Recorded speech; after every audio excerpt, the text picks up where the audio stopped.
Judges chapter 4, verse 1. After Ehud's death, the Israelites again did evil in the Lord's sight. Verse 2. So the Lord turned them over to King Jabin of Hazor, a Canaanite king. The commander of his army was Sisera, who lived in Harosheth Jagoyim. Verse 3.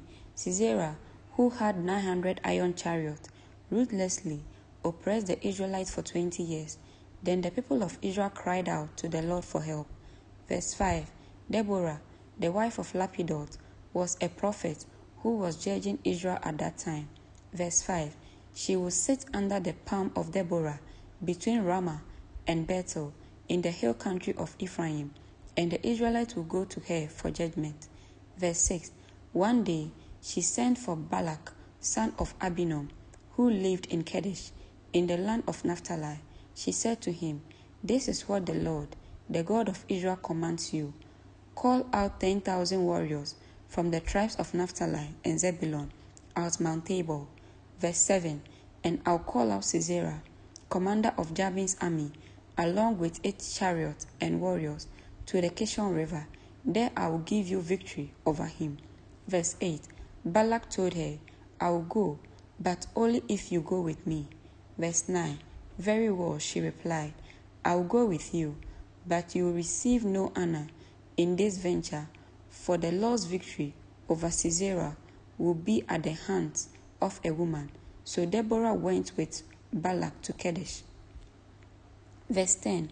At Kadesh, Balak called together the tribes of Zebulun and Naphtali, and 10,000 warriors went up with him.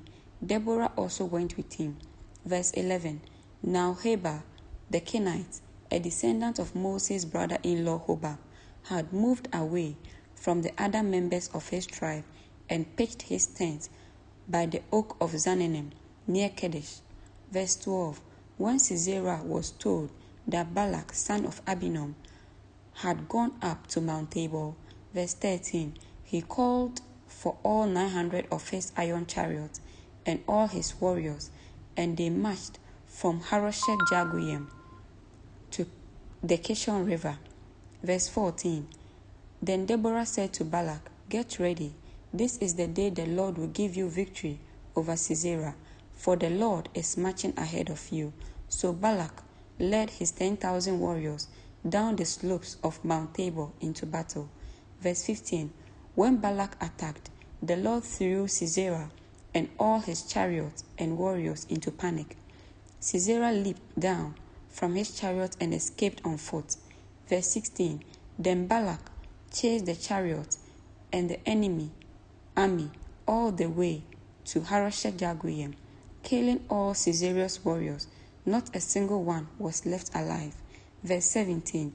Meanwhile, Sisera ran to the tent of Jael, the wife of Heber, the Kenite, because Heber's family was on friendly terms with King Jabin of Hazor.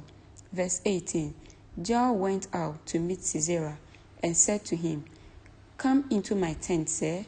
Come in. Don't be afraid." So he went into her tent, and she covered him with a blanket. Verse 19. "Please give me some water," he said. "I am thirsty." So she gave him some milk from the leather bag and covered him again. Verse 20. "Stand at the door of the tent," he told her. "If anybody comes and asks you if there is anyone here, say no." Verse 21. But when Sisera fell asleep from exhaustion, Jael quietly crept up to him with a hammer and a tent peg in her hand.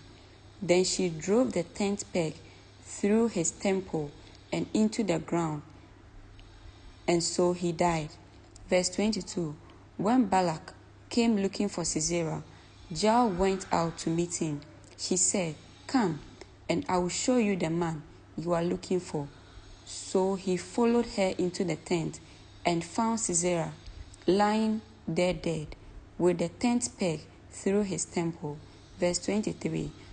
So on that day, Israel saw God defeat Jabin and the Canaanite king. Verse 24. And from that time on, Israel became stronger and stronger against King Jabin until they finally destroyed him. Amen.